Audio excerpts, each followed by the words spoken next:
ऊपर जो आपने देखे पहले वो समझा ये प्रेजेंट और प्रेजेंट समझा। ओके, सो अभी हमने इससे पहले डिस्कस किया regular verb and irregular verb. Now before going to further forms of the verb, first we need to understand that how many forms of the verbs are there in English. Clear?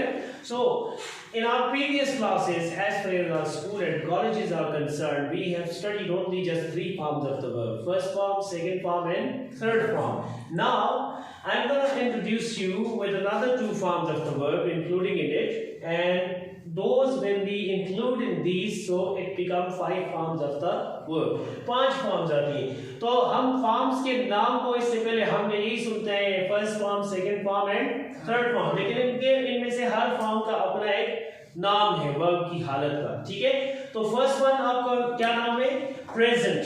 Then present affirmative. Present affirmative ये कहाँ इस्तेमाल होती है? जब हम present indefinite tense में verb की first form के साथ एस या ईएस का इजाफा करते हैं, as I told you yesterday in class. ठीक है, कल जो मैंने आपको डिस्कस करके बताया था। तो वहां जो goes, comes, takes, speaks, listens, tells, तो ये जो एस या ईएस का इजाफा हम करते हैं गोज, क्लियर, तो ये किस फॉर्म में होती है? ये प्रेजेंट अफर्मेटिव फॉर्म आ जाती है। ठीक है, सेकंड फॉर्म को हम कहते हैं पास्ट, थर्ड फॉर्म को हम कहते हैं पास्ट पार्टिसिपल, और फिफ्थ फॉर्म को हम कहते हैं जी प्रेजेंट पार्टिसिपल। अब तरतीब इनकी क्या है? ये फर्स्ट फॉर्म, ये सेकंड फॉर्म, ये थर्ड फॉर्म, अफर्मेटिव आपकी आती है नंबर 4 पे, और प्रेजेंट पार्टिसिपल आता है नंबर 5 पे। Is it clear now? ठीक है, अब प्रेजेंट पार्टिसिपल, अब स्टूडेंट के ज़हन में क्वेश्चन आता है कि पास्ट पार्टिसिपल की तो समझ आती है कि ये वर्ब की थर्ड फॉर्म है, प्रेजेंट पार्टिसिपल क्या चीज है?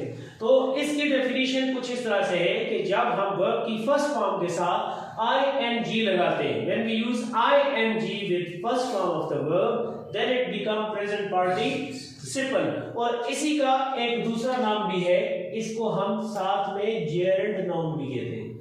It is also called gerund noun।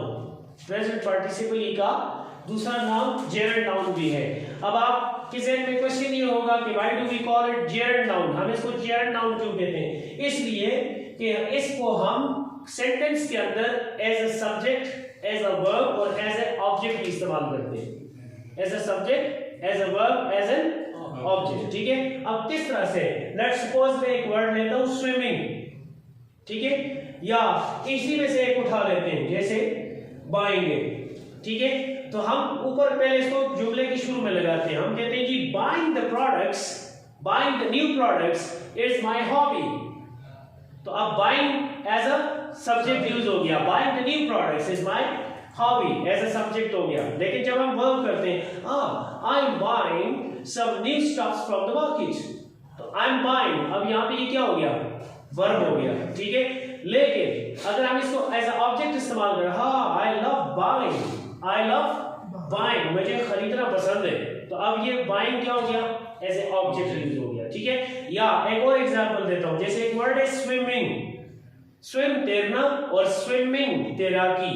अब अगर हम इसको सेंटेंस वाइज यूज करें तो देखें, तो ये स्विमिंग इज डिफिकल्ट एक्सरसाइज। अब इस सेंटेंस में स्विमिंग क्या है? सब्जेक्ट। दूसरा, he is swimming in the pool, तो यहां स्विमिंग क्या हो गया? वर्ब। I like swimming, तो यहाँ swimming क्या हो गया?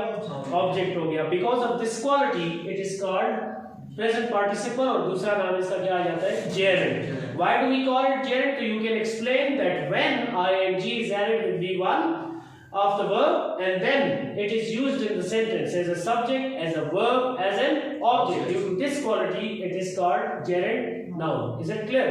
अब अल्फाज की प्रोनाउंसिएशन क्या है? Go, goes, went, gone, going। अब go जाना, goes जाता है, went गया, gone गया था, चला गया। ठीक है, going जा रहा है। ठीक है, इधर आ जाओ, come आना, comes आता है, came आया, come आया था, coming आ रहा। Is it clear? So this is how you can use take लेना, takes लेता है, टुक लिया, टेकन लिया था और टेकिंग ले रहा। क्लियर। नेक्स्ट गिव देना, गिव्स देता है, गेव दिया, गिवन दिया था, गिविंग दे रहा है। ठीक है। फिर से बाय खरीदना, बायस खरीदता है, बाट खरीदा, बाट खरीदा था, बाइंग खरीद रहा। इस तरह सेल बेचना, सेल्स बेचता है, सोल्ड बेचा, सोल्ड बेचा था, देन सेलिंग बेच रहा है। ठीक है। स्पीक बोलना, स्पीक्स बोलता है, स्पोक बोला, स्पोकन बोला था और स्पीकिंग बोल रहा है। ठीक है। फिर इस तरह से लिसन सुनना, लिसन्स सुनता है, लिसन्ड सुना, लिसन्ड सुना था, लिसनिंग सुन रहा है।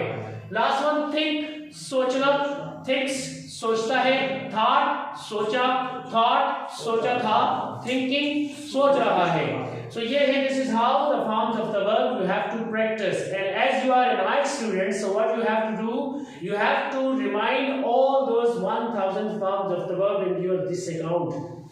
It should be submitted here, not in the notebook, right? Notebook में सबमिट ना करो, इसको इधर सबमिट करो, and ना सिर्फ सबमिट करें बल्कि इसको क्या करें, यूटिलाइज भी करें, तब आपकी ये चीजें क्या हो जाएंगी, काम आएंगी। तो ये हमारा आज का फ्रूटफुल छोटा सा लेसन था। उम्मीद है कि यू एंजॉयड दिस, और अगर आपको वीडियो पसंद आई हो तो इसको लाइक भी करें, मेरे चैनल को सब्सक्राइब भी करें, बेल आइकन भी प्रेस करें ताकि आने वाले न्यू नोटिफिकेशंस आपको मिल सकें। So till then take care of yourself, good bye.